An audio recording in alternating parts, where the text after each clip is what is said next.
buenas tardes. El día de hoy, en el proyecto Detrás del Libro, nos acompaña el doctor Enrique de Anda Alanís. Él es arquitecto por la Facultad de Arquitectura en la UNAM, maestro y doctor en Historia del Arte por la Facultad de Filosofía y Letras de la UNAM, galardonado en 2015 con el Premio Universidad Nacional en el área de Arquitectura y Diseño, y en 2018 fue acreedor a la Medalla al Mérito en Artes en el área de Patrimonio Cultural por la primera legislatura del Congreso de la Ciudad de México.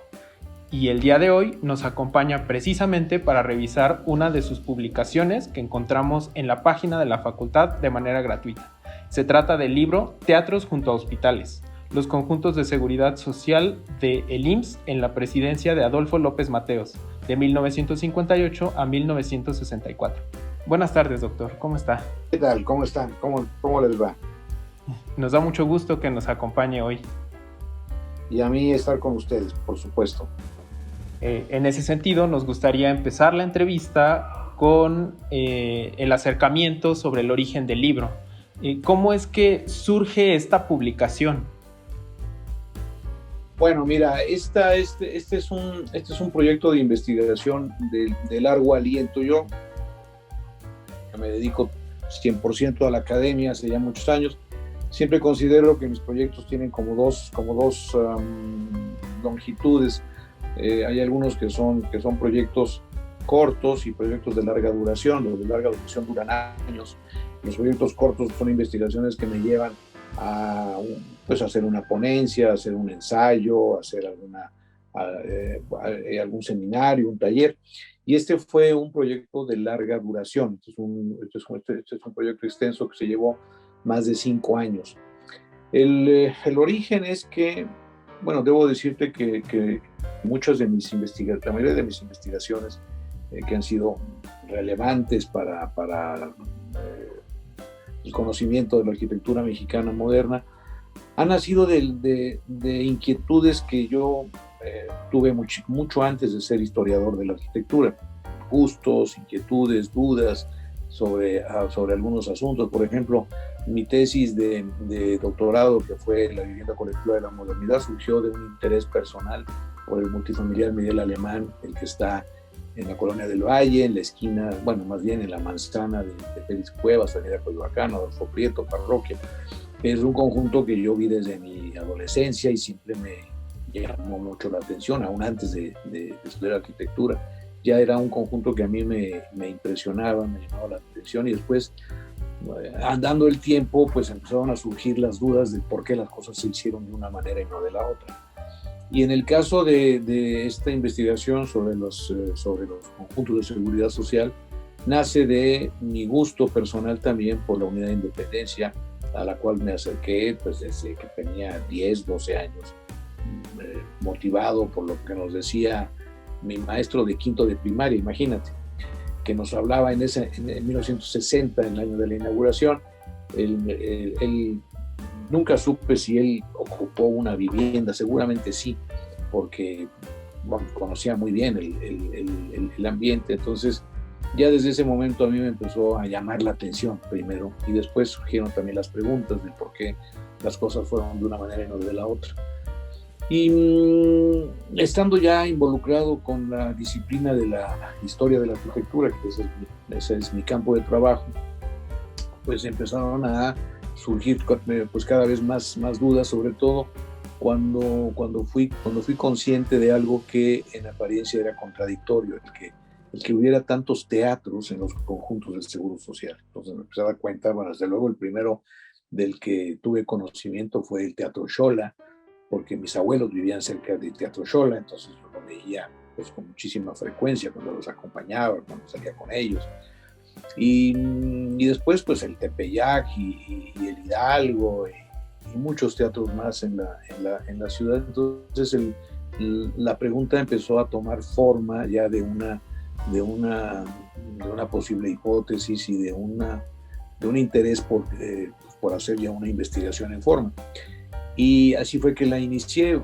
Era una tarea, era una asignatura pendiente mía la que yo tenía sobre este tema de los teatros. Entonces, los teatros precisamente junto a los hospitales, que ese es el nombre que tiene el libro, Y bueno, pues en algún momento ya dentro de mi trabajo profesional decidí que me tendría que dedicar, si es que era mi interés, me tendría que dedicar a resolver toda la serie de dudas, y esto me llevó por lo menos 5 años, porque fue un trabajo extenso de investigación en archivos sobre todo. Y porque además, por primera vez me adentré en una metodología distinta a la que yo había seguido hasta ese momento. Mis metodologías eran bastante artesanales, digamos, bastante ortodoxas, pues que partían siempre de la revisión, del análisis, de la descripción de los edificios, y después un poco meterse por el lado también de la etapa, de la época. Yo, de hecho, desde mi primer trabajo de largo aliento, que fue mi tesis de maestría, la arquitectura de la Revolución Mexicana, ya desde esa época, y motivado por los consejos de mis asesores, sobre todo de Fausto Ramírez, yo ya empecé a incorporar en aquellas viejas metodologías acercamientos a otras fuentes de información, como es la literatura y el cine. Entonces ya ese trabajo tuvo ese tinte de explorar en otras disciplinas, no nada más la arquitectura misma. Y esta investigación tomó otro giro, porque fue ya el de la historia cultural. La historia cultural, que es una disciplina de reciente creación en la civilización, en la cultura mundial. Es una disciplina que, si bien surge, tiene antecedentes en el siglo XIX, se formaliza ya en los años 20, 30, y que tiene que ver con revisar y entender la cultura de una sociedad en un momento de su historia. Y entonces ahí empecé yo a trabajar con esta nueva idea, con esta nueva visión que me surgió, de que la arquitectura ya no era el gran protagonista. Esto que te acabo de mencionar, de una visión de la arquitectura de una manera tradicional, tenía que ver con que la arquitectura era un evento importante, un evento monumental, espléndido, pero generalmente los historiadores de la arquitectura la habían desplazado y la habían dejado como un elemento único, con vinculaciones evidentemente sociales, pero como, digamos, colateralmente. Y lo que yo hice fue entender a la arquitectura como un elemento más de la sociedad, y lo que me interesaba era entender a la sociedad en ese momento histórico, y cómo después la arquitectura se insertó dentro de esa dinámica social.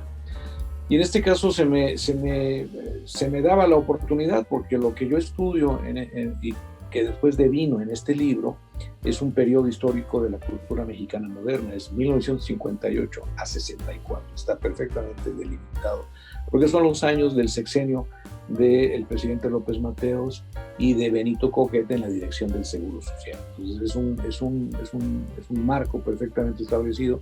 Entonces había que entender primero, antes de describir a la arquitectura y antes de decir qué pasaba con la arquitectura, a mí lo que me interesaba era entender el proyecto social que se había hecho. Entonces primero investigué para entender el proyecto social, y después entender el por qué la arquitectura se insertó como una parte más de ese proyecto social. Realmente este libro no es un libro de historia de la arquitectura, es un libro que narra un evento de naturaleza social, político-social, y que después deviene en una arquitectura que responde a ese proyecto social. Ese es a grandes rasgos la génesis de este libro, de esta investigación. Claramente es algo que podemos leer dentro de las páginas de esta publicación, que fue una publicación con una investigación extensa, pero a la vez el periodo que se está estudiando es muy puntual.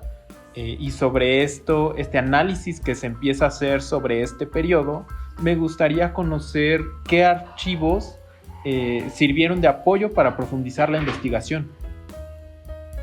Mira, fundamentalmente trabajé con los archivos, bueno, con varios archivos. Dos muy importantes, que son los del propio Seguro Social, que están alojados en el centro médico. Uno de ellos es el Fondo Ignacio García Telles, El otro es otro fondo también especializado en asuntos no tanto de medicina, sino de los proyectos sociales del Seguro Social. Y después otros archivos muy importantes fueron los de los hermanos Prieto, el de Alejandro Prieto y el de Julio Prieto. Julio fue parte del grupo, del núcleo fundamental del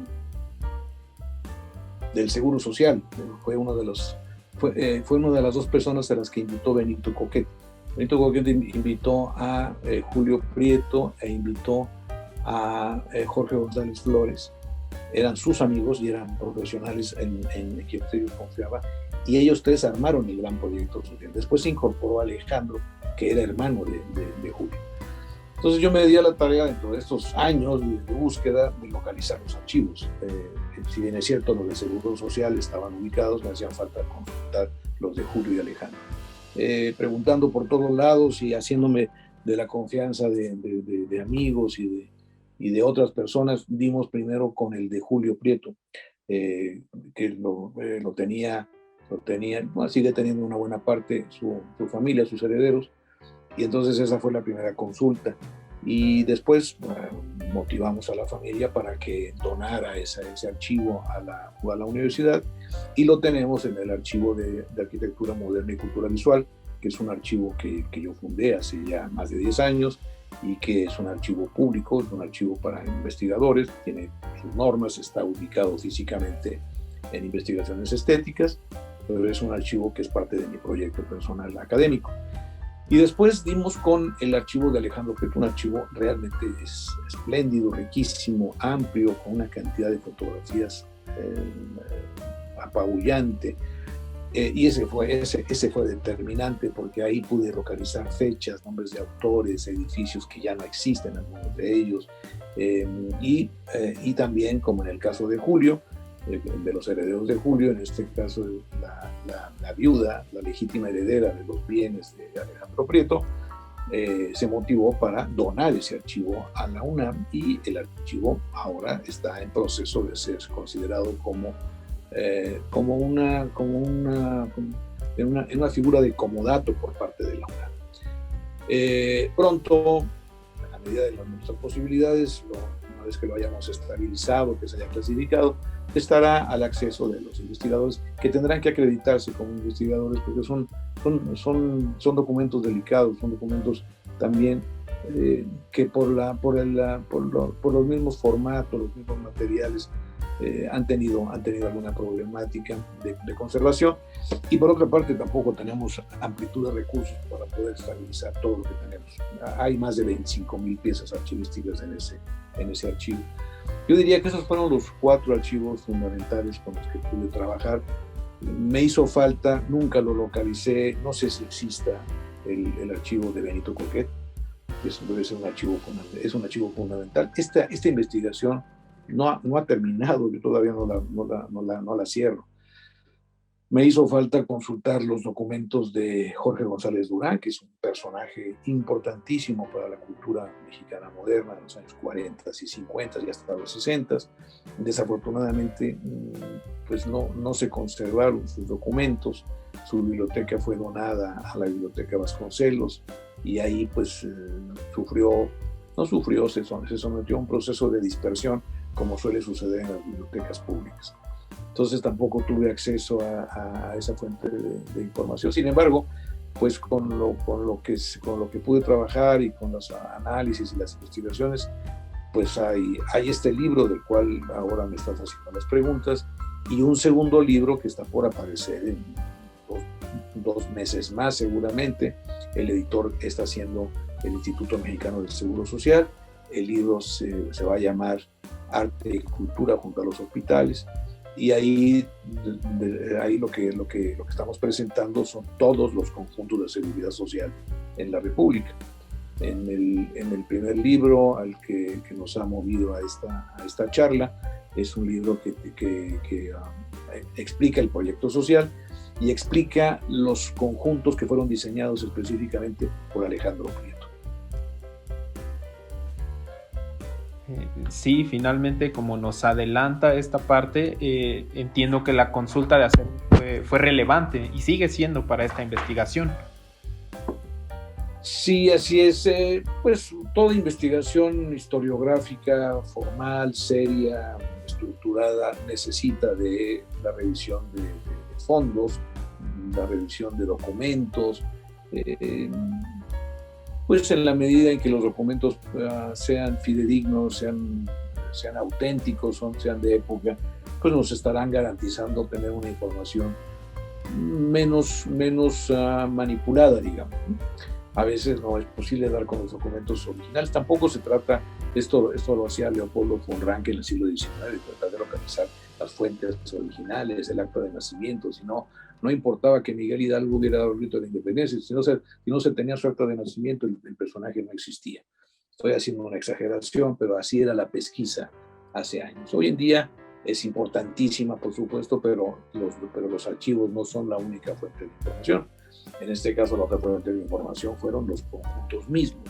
Jorge Alberto Manrique, un queridísimo maestro en la Facultad de Filosofía y Letras y colega en investigaciones estéticas, pues decía que pues, un elemento importante para la historia del arte es la pieza artística en sí misma, aparte de los documentos y de las referencias y todo lo demás.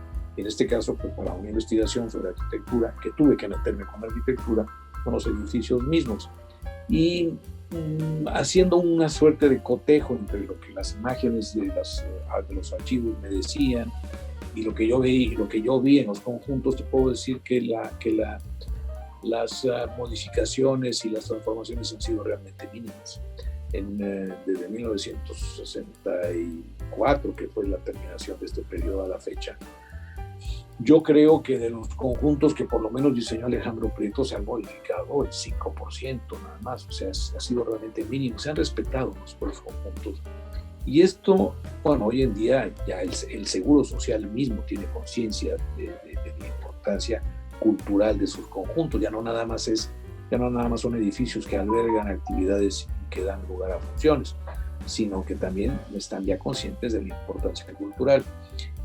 Pero antes de que esto fuese, la razón por la cual los edificios se conservaron es que la buena arquitectura se impone. La buena arquitectura se presenta con su monumentalidad, que no tiene que ver con su dimensión, pueden ser piezas pequeñas monumentales. Las casas de Diego Rivera y Frida Kahlo de Obama son monumentales por su contenido, por su expresión. La buena arquitectura se impone, entonces no tan fácilmente entraron los distintos grupos de mantenimiento del Seguro Social a agregarle pisos o a transformar áreas. Lo hicieron con muchísima prudencia. En algunos casos no fue muy afortunada la intervención. Quizá las intervenciones que han sido más notorias son las albercas han sido techadas, y esto por un asunto de climatología que tiene que ver con el mantenimiento de la temperatura del agua y con el costo del mantenimiento de la temperatura del agua. Entonces, para evitar una elevación de costos por el bombeo y por la recirculación y por las teras, empezaron a cubrir las albercas, la mayoría de las veces no con diseños muy exitosos, pero finalmente también esas estructuras pues son reversibles. Difícilmente en México una estructura para una modificación va de reversa, difícilmente, o sea, lo que se construye, sí. Pero te puedo decir que la mayoría de los conjuntos se mantiene en muy buena forma, en muy buena condición. Sí, sin duda, es muy importante conocer este periodo, que lo podemos leer a través de toda la investigación que aparece en el libro. Y puntualmente sobre las fuentes, ya nos comentaba algo acerca de todos estos acervos que se consultaron, pero ¿existía alguna referencia bibliográfica sobre toda esta producción arquitectónica? Mira, definitivamente, como te puedo decir que la respuesta es que no se habían acercado a estas etapas, pues no sé por qué razón, porque son etapas muy importantes. Quizá la razón es que pues no había mucha información a la mano. Y pues yo creo que eso también fue lo que en algún momento pues impidió que se pudiera avanzar. Son muy escasas las referencias, muy escasas en las obras importantes, en mis propias obras de historia de la arquitectura mexicana. Te puedo decir que no alcanzaba a decir más allá de que pues, eran edificios construidos en la época de Alejandro Prieto y nada más, ¿no? Y que sí que se habían hecho muchos edificios en la República y que había estos centros de seguridad social y nada más. Katzmann prácticamente no lo cita. Bueno, Ramón Vargas sí tiene algunas referencias, pero y sabes que también ahí ahora debo de confesarte que así como Alejandro Prieto era una asignatura pendiente para la historiografía de la arquitectura mexicana moderna, hay otros casos también que están esperando que alguien se acerque, que descubra pues las grandes aportaciones del pensamiento de esos arquitectos. Y este es el caso de Alejandro Prieto, ¿eh? O sea, yo nunca me imaginé, yo sabía que había trabajado para el Seguro Social, sabía que había después fundado un despacho particular y se había dedicado mucho a la edificación industrial. En fin, tenía que había hecho muchos laboratorios y que había hecho algunas fábricas, pero nada más. Y en la medida en que me fui adentrando y que fui conociendo más temas y más cosas sobre Alejandro Prieto, me di cuenta de la importancia tremenda que este señor tuvo para la arquitectura mexicana. Siendo muy joven, ahora no recuerdo, pero alrededor de 30 años es cuando diseñé y construí el Teatro de los Insurgentes. Y después empiezo a trabajar en los laboratorios, empiezo a hacer laboratorios, pero además obras de una extensión enorme, grandísimas, grandes desarrollos, y luego ya se incorpora como gerente de construcción del Seguro Social. Y lo que llama la atención en Alejandro Prieto, yo te podría decir ahorita, por lo menos en los años, es muy joven Alejandro Prieto cuando trabaja en el Seguro Social, tiene alrededor de 35 años. Entre 35, no pasa de los 40 años, no lo recuerdo ahora, pero debe tener 37, 36. Y Chema Gutiérrez, que era su mano derecha, por ahí andaba también, era un poco más joven, Chema. José María Gutiérrez. Y lo que llama la atención son dos cosas. Primero, como arquitecto, la capacidad de proponer y de innovar. O sea, porque sí hace muchas propuestas importantes. La más importante es idear un conjunto en donde hubiera, desde luego, los servicios hospitalarios y de clínicas, pero hubiera también el Centro de Seguridad Social, que no lo inventa él, esto lo inventaron en la época de Ruiz Cortines, en el periodo anterior, cuando se hace la Casa de la Asegurada. Pero ellos lo amplían, entonces colocan albercas, gimnasios, frontones, pero también colocan teatros y también colocan los talleres para las manualidades y también colocan los talleres para danza y colocan una plaza pública llena de símbolos y de significado social y urbano. Esto lo inventa Alejandro Prieto. Por lo menos esta es mi hipótesis, esto es a lo que yo he llegado como conclusión. Y la otra cosa que es de llamar la atención es la capacidad de control. En esos 6 años construyeron miles y miles y miles de metros cuadrados de edificios dedicados a la seguridad social en la República Mexicana. Y si tú los ves hoy en día, cualquiera, en Saltillo, en Morelia, en Monclova, en Tuxtla Gutiérrez, están, como se diría coloquialmente, muertos de la risa. No les ha pasado nada. Se les han caído 5 placas de cantera, se cayeron un poco los aplanados y nada más. O sea, la calidad de construcción es excepcional. Y esto habla de, desde luego, constructoras muy avesadas y con mucha calidad, y también una supervisión muy fuerte por parte de los arquitectos dirigidos por Alejandro Prieto. Y por él mismo comandando. No quiere decir esto que él haya estado en todas las obras, pero tenía un grupo muy importante de gente a la que aleccionó y a la que les impuso la responsabilidad de ver que las cosas se hicieran de la mejor manera. Esto llama la atención. Y además, Alejandro Prieto representa una suerte de quiebre gremial en México.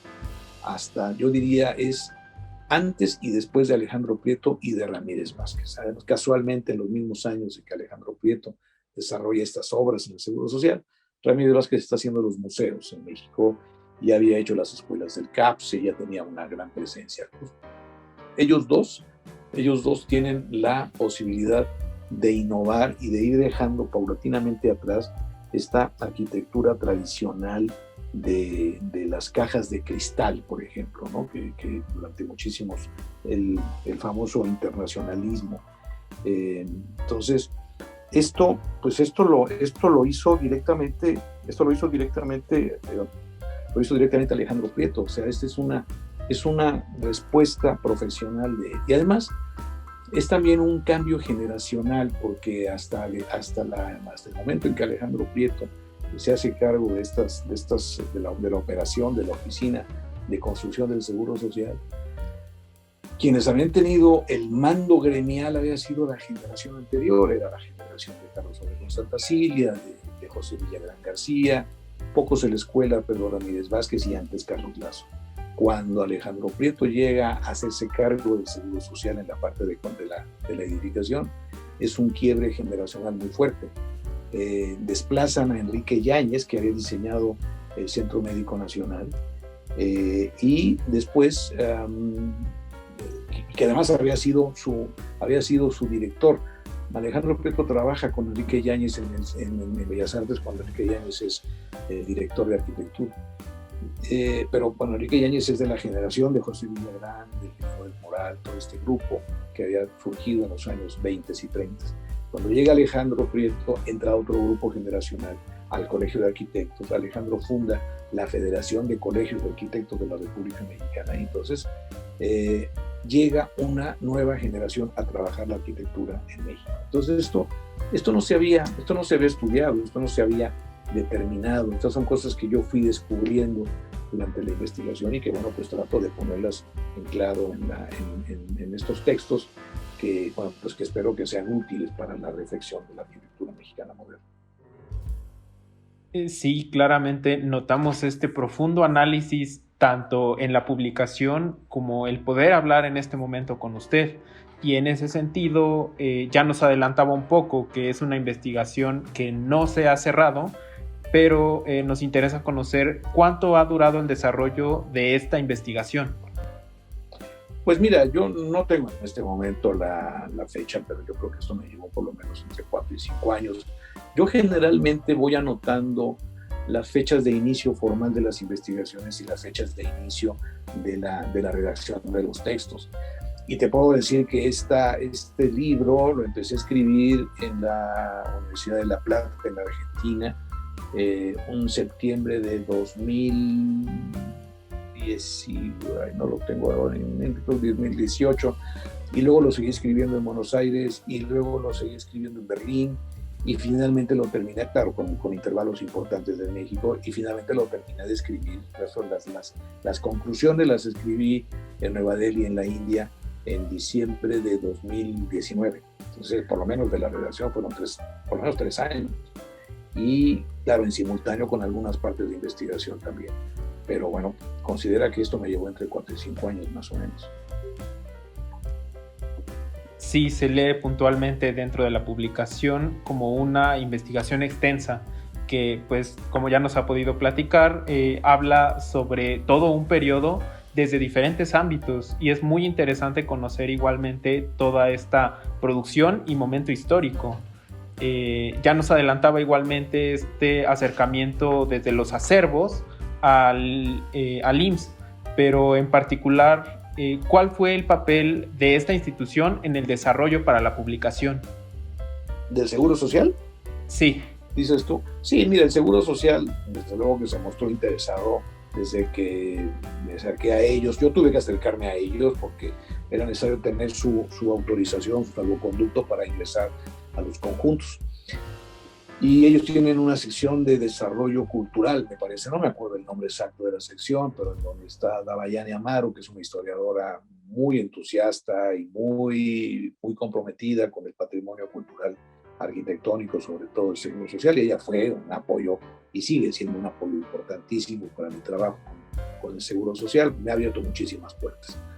Y después vino cuando se presentó ya el proyecto para la edición, pues el Seguro Social fue coeditor, junto con la Fundación ICA, junto con el Instituto de Investigaciones Estéticas, y el editor eje, el rector, es la Facultad de Arquitectura.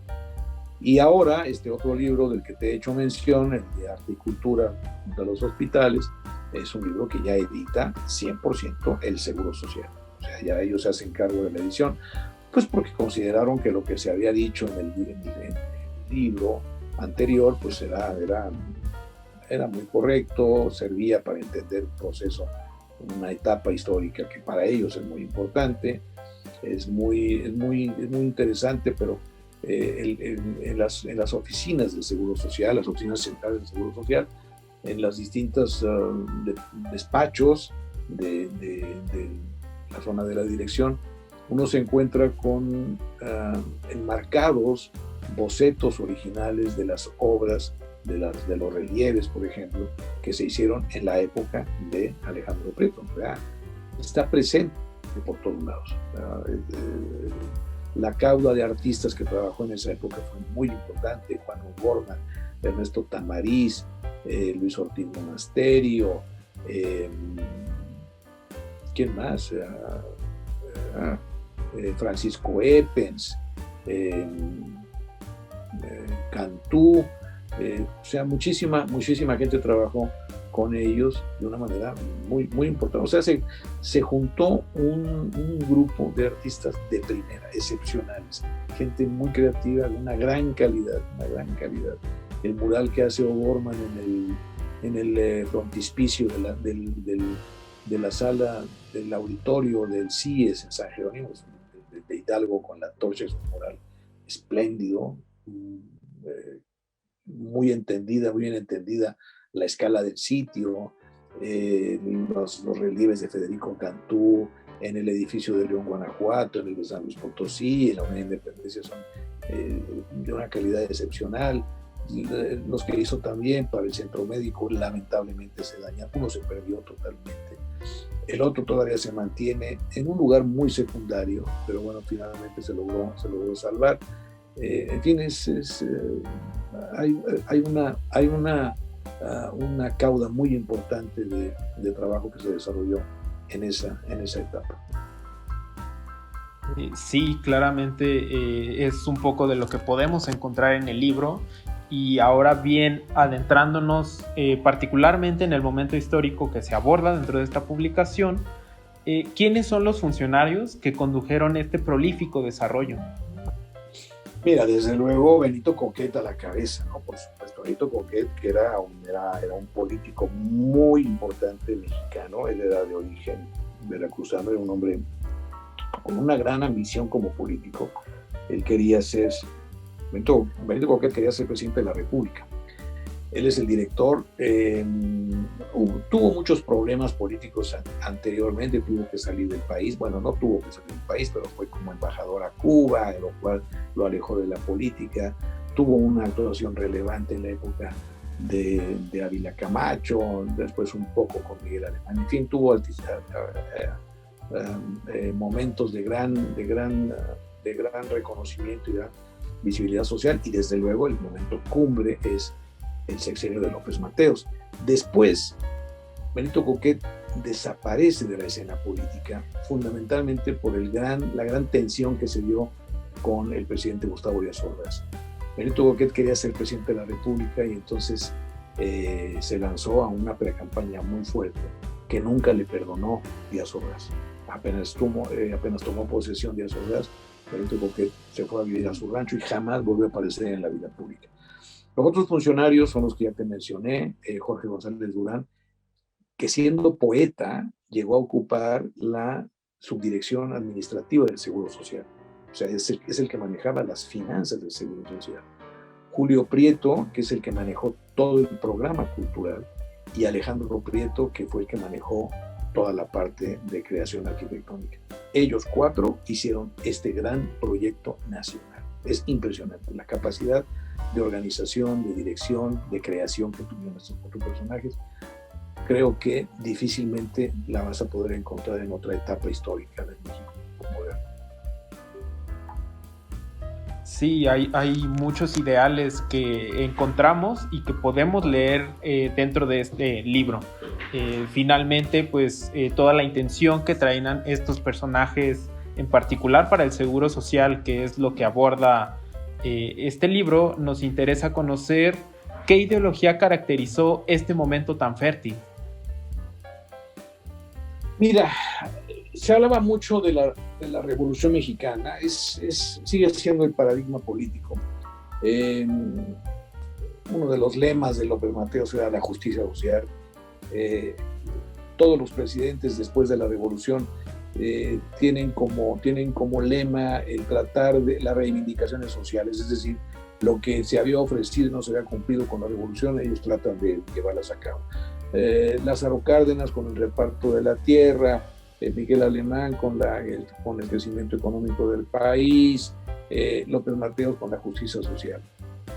Es esta la visión política que se tiene. Se menciona constantemente a la Revolución Mexicana como el gran ideal, como algo que no se ha terminado y que está pendiente de realización.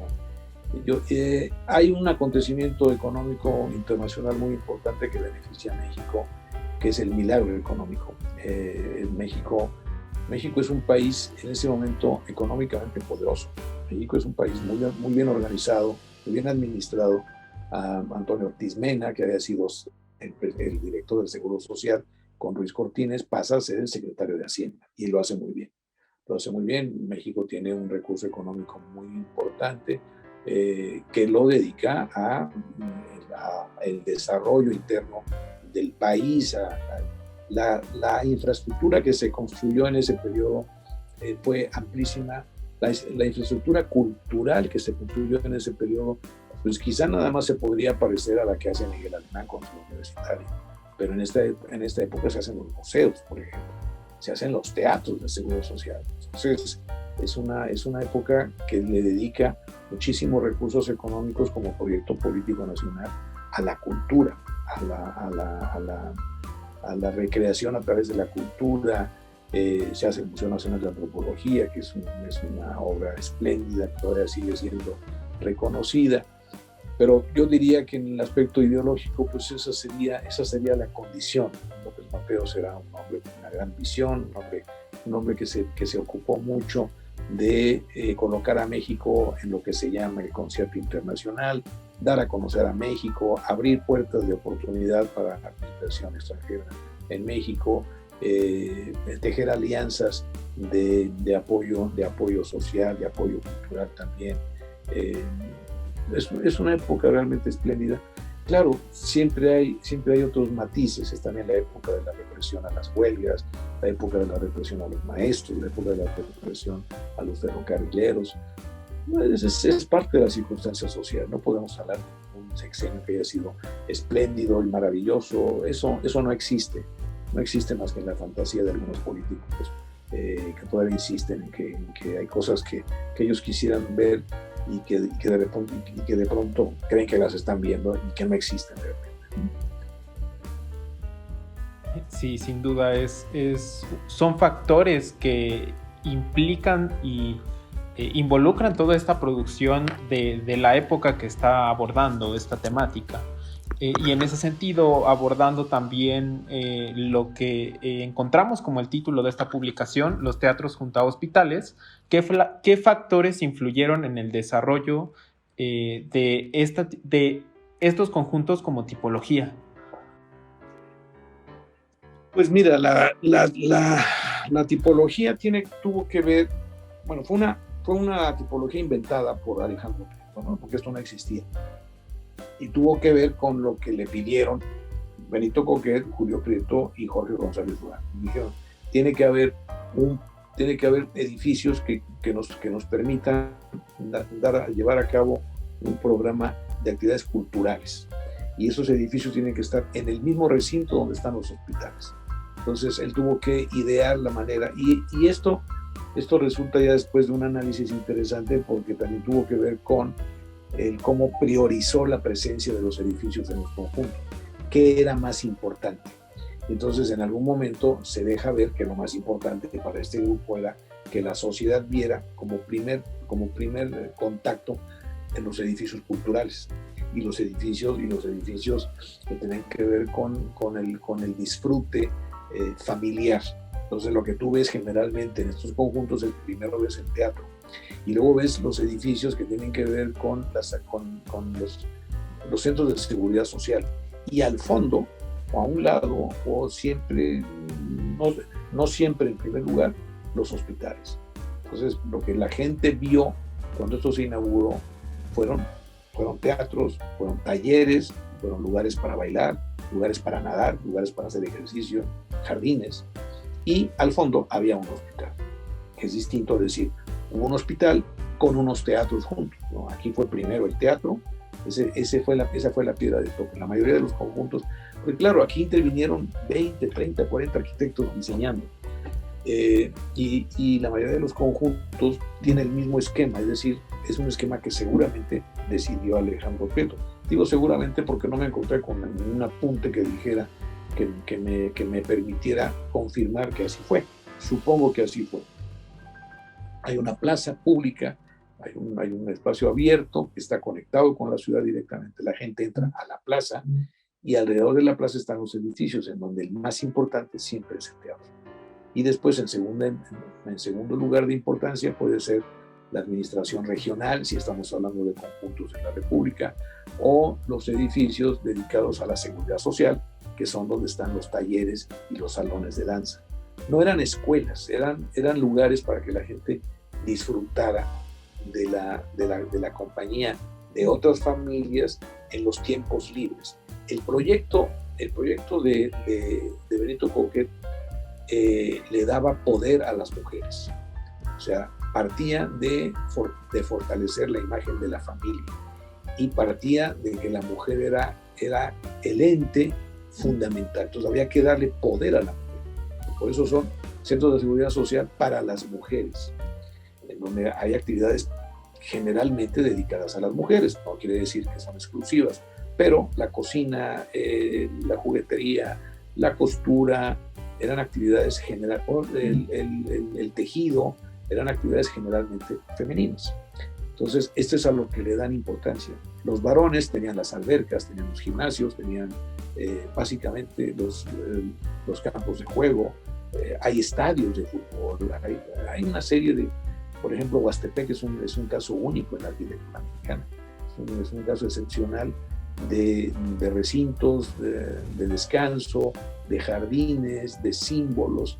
Los conjuntos del Seguro Social en esta época están llenos de símbolos culturales. Está la presencia de la historia, están los grandes próceres nacionales, y todo esto desarrollado por artistas de una gran capacidad y de una gran calidad. Sí, claramente notamos en toda esta producción una visión clara y una intención que se quería consagrar en este momento y con la arquitectura puntualmente, que pues bueno, siendo Alejandro Prieto Posada el encargado de toda esta producción, nos gustaría adentrarnos un poco sobre su obra en este periodo. Inicialmente, pues, ¿quién fue Alejandro Prieto Posada? Bueno, Alejandro Prieto, como ya te lo he dicho, fue un arquitecto formado en la Nacional de Arquitectura. Sus primeros trabajos los desarrolló con Enrique Yáñez en el Instituto Nacional de Bellas Artes. Él era subdirector del Departamento de Arquitectura, y luego ya empezó a trabajar por su cuenta, con el apoyo de su hermano, con el que empezó a hacer trabajos en conjunto. El Teatro de los Insurgentes es el más importante. Y también seguramente por sus conexiones familiares empezó a tener obras muy, muy grandes como los laboratorios. Y después viene la etapa del Seguro Social y después él ya se independiza. Nunca más regresó a ser funcionario público, él ya se dedicó a su despacho particular y sus últimos años los dedicó a la escultura. Los últimos años lo dedicó a hacer escultura que él mismo elaboraba con sus manos. Hay esculturas hechas de madera, hechas metálicas, inclusive la señora Maher, que es la heredera de los bienes de Alejandro Prieto, donó una escultura a la Facultad de Arquitectura. Estamos en espera de que haya condiciones de salubridad para que ella pueda hacer la entrega oficial, pero hay una escultura ya de Alejandro Prieto que ya es patrimonio de la universidad. Donó otras esculturas a la Federación de Colegios de Arquitectos, que es esta entidad que fundó Alejandro. Pero bueno, de manera sintetizada, es un arquitecto que empieza a tener una actuación muy importante en los años 60, cuando tiene entre 35 y 40 años. Hizo política gremial en un colegio de arquitectos, en la Fundación de Colegios, fundada por él, y que después hizo muchísimo trabajo particular en la forma de los laboratorios, y que al final de su vida se dedicó a la escultura. O sea, es un hombre muy activo, un hombre muy energizado, digamos, muy lleno de proyectos. Era un hombre al que le gustaba la navegación, tenía su propio yate y navegaba y recorría los mares, y tenía sus cartas de navegación, y obtuvo su licencia también como piloto, conductor de un yate. Fue miembro también del Club de Yates de Acapulco que fundó Mario Pani. Era un hombre al que le gustaba la ópera, un hombre culto, una gran biblioteca que también fue donada a la Universidad Nacional Autónoma de México. En fin, un personaje muy importante, muy importante. Ese fue Alejandro Prieto. Completamente, leemos que fue un personaje relevante dentro de toda esta producción, y pues continuando con este acercamiento nos gustaría saber de algunas de sus obras que construye para el IMSS en particular. Para el IMSS, pues mira, de las que él diseñó específicamente está desde luego la Unidad de Independencia, desde luego el Centro Miguel Hidalgo, está desde luego Huastepec, que es una de las más importantes, el Centro de Seguridad Social de León, Guanajuato, el de Querétaro, el de Taxco, el de Zacatepec, en Morelos, son de los que ahora me recuerdo. O sea, él dirigía el departamento y también diseñó personalmente algunas de las obras, que son las que te acabo de comentar fundamentalmente. Sí, sin duda. Además, bueno, como ya nos pudo comentar a lo largo de la sesión y bueno, ya casi terminando esa entrevista, ¿qué características podemos encontrar en la obra de Alejandro Prieto Posada, particularmente para el IMSS? Mira, a ver, hay cosas que son muy importantes. Él introduce un repertorio plástico en la arquitectura, con cosas muy específicas. Las columnas generalmente las hace polifaceteadas, que es un término que yo introduje. Sí, son columnas que no necesariamente tienen la misma sección en todo el fuste, sino él crea una suerte, no es una torsión, multiplica las facetas de la columna. En otros casos incorpora elementos que tienen que ver con el lenguaje de la arquitectura mexica. Las columnas del frontis del CIES en San Jerónimo tienen, y las de algunas otras clínicas, tienen unos abrazaderas de granito negro, que yo les llamo moños mexicas, que están tomados de los incensarios de Tlatelolco.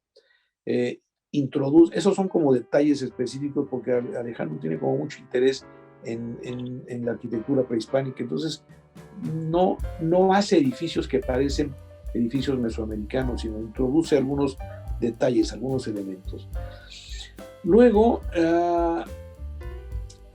elimina, no se deja llevar por esta idea de los muros, de las fachadas cortina, que son las fachadas encristaladas que tienen mucha relevancia en la época. Es todavía la época del internacionalismo, con grandes fachadas encristaladas. Él va eliminando y va dejando nada más cintas horizontales de ventanería, y se vuelve una característica de edificios de 3 niveles con cintas horizontales de ventanas.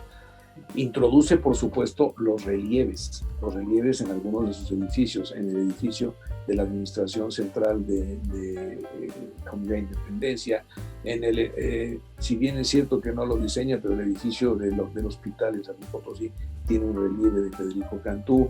Introduce la idea de las esculturas en las plazas también, llama a los artistas a que trabajen. Introduce también en algunos casos, yo diría el único caso es los mosaicos que hace Pepens en la Independencia con sentido prehispánico. Ahí está la voluntad de Alejandro Prieto de tratar de hacer eco de estos detalles del mundo prehispánico. Luego también introduce algo que se vuelve una novedad en México, que es los gestos de la arquitectura moderna brasileña. Es algo nuevo, eso no se había dado. En su biblioteca encontramos publicaciones de arquitectura brasileña y hay, en algunos casos, inclusive identificamos una relación simbiótica muy interesante entre edificios brasileños y edificios diseñados por Alejandro Prieto. Yo diría que esos son así como a grandes rasgos, pero hay que tomar en cuenta que él se está saliendo del estereotipo que ya tenía, que se había planteado por la generación de Villagrán. Desde luego también las grandes fachadas decoradas con elementos murales, que lo empezó haciendo en el edificio del Teatro de los Insurgentes y que también lo aplicó en los laboratorios Pfizer, y luego lo viene a aplicar en la Independencia.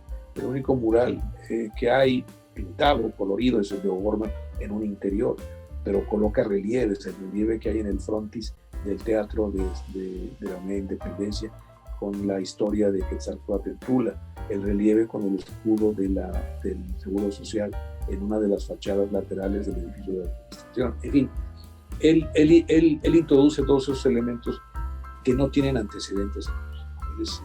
Él va colocando estas piezas, tiene el poder para tomar la decisión y para hacerlo, ¿no? Finalmente. Entonces, son las cosas que yo he encontrado como novedades de las aportaciones. Sin duda, en su obra leemos muchos acentos y elementos que hablan de un entendimiento que tuvo él en particular, siendo esto un factor importante dentro de esta época. Nos gustaría cerrar con este análisis que pueda aportarnos sobre cuál es la importancia de conocer la arquitectura de este periodo. Pues mira, la importancia, yo como historiador te puedo decir, de este periodo y de todos los periodos. Es un asunto que tiene que ver con identificación con nuestra propia historia cultural, con lo que se ha hecho, con lo que nuestros grupos sociales, y estoy hablando de grupos sociales de las ciudades, no puedo hablar de los grupos rurales porque esos tienen otra dinámica, tienen otros antecedentes, de la misma nacionalidad, pero con otras condiciones culturales. Los grupos culturales de las ciudades de México venimos de esas arquitecturas. Hay un asunto de identidad, hay un asunto de reconocimiento, hay un asunto que tiene que ver también con cómo se han ido formando las ciudades, con qué símbolos. Esta arquitectura del Seguro Social está llena de símbolos, de significados que van más allá de la pura funcionalidad de los edificios. Entonces, conocerlo pues es entender cómo se hicieron las cosas, es entender cómo se resolvieron los problemas. Ese es el tema, esa es la gran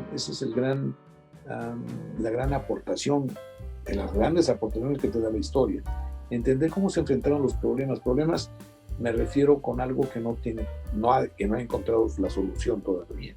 En este caso era cómo resolver un problema de imagen social en donde la gente se identificara con un lugar en donde podía sanar si tenía un problema de salud, pero donde también podía socializar con la gente de la propia ciudad y donde podía incrementar sus habilidades tomando clases, incorporándose a los talleres, o donde también podía conocer más de la cultura histórica yendo a las funciones de teatro. Cada semana en esos teatros se presentaban obras del teatro clásico griego, o del teatro del siglo de oro español, o del teatro moderno norteamericano. O sea, de ese tamaño era la programación que había.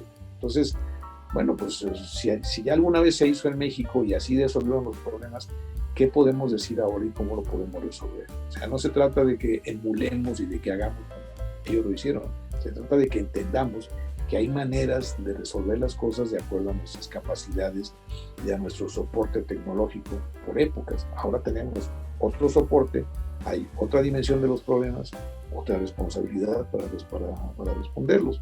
Entonces, el revisar la arquitectura nos ayuda, nos refresca, nos conforta, nos solidifica, nos permite entender que las cosas pueden seguir adelante. Sin duda. Ya solamente me quedaría para poder finalizar esta entrevista. ¿Qué invitación le hace a quienes se acerquen a este contenido y a la publicación de Teatros junto a Hospitales?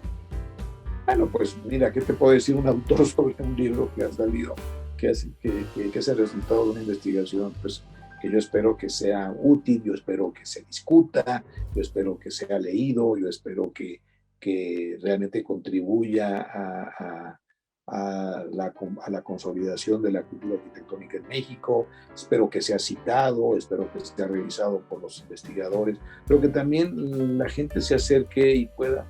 Mucha gente de los que hoy en día tienen 80 años, de ahí para abajo, se acuerda de esos conjuntos, de que los usaban, de que sus madres, sus abuelas, sus tías iban a esos sitios. Entonces, bueno, pues el volver a traer al presente esa dinámica del pasado siempre es muy reconfortante. Claramente, y siendo así, pues de nuestra parte solo nos quedaría agradecerle el tiempo de que esté con nosotros, que se sume a este proyecto detrás del libro, y pues realmente la publicación sigue siendo una invitación para todos los que nos invitan, que tengan presente que es un material que se halla de manera gratuita en la página de la facultad y que, como ya pudieron escuchar a lo largo de esta charla con el doctor Enrique, es un contenido resultado de una enorme investigación y que tiene un interés en particular, porque hubo muchas cabezas de por medio que dieron pauta a toda esta enorme producción que, bueno, nosotros en Fundark MX creemos que este título y todo el trabajo que hace el doctor Enrique es muy importante tanto para el crecimiento de la investigación en arquitectura como a quien se interese a conocer mucho más de todo el desarrollo que ha tenido tanto la ciudad como el país en arquitectura. Muchas gracias, doctor. Muchas gracias, Pablo, y muchas gracias a ustedes por la invitación. Espero que haya sido útil. Sí, sin duda, su testimonio es valioso para este proyecto y agradecemos que tenga el tiempo de estar con nosotros. Con mucho gusto, con mucho gusto. Ya solamente los invitamos a que nos sigan en nuestras redes sociales, vean todo el contenido que hace Fundark. Constantemente estamos en una cartelera virtual y esperemos pronto pueda hacerse de manera presencial, y externamos igualmente la invitación a que se acerquen a todo el trabajo del doctor Enrique, así como las publicaciones y demás en lo que él participe. Creemos que su labor como investigador y arquitecto es sumamente importante. Muchas gracias, doctor. Gracias, Pablo. Que esté muy bien.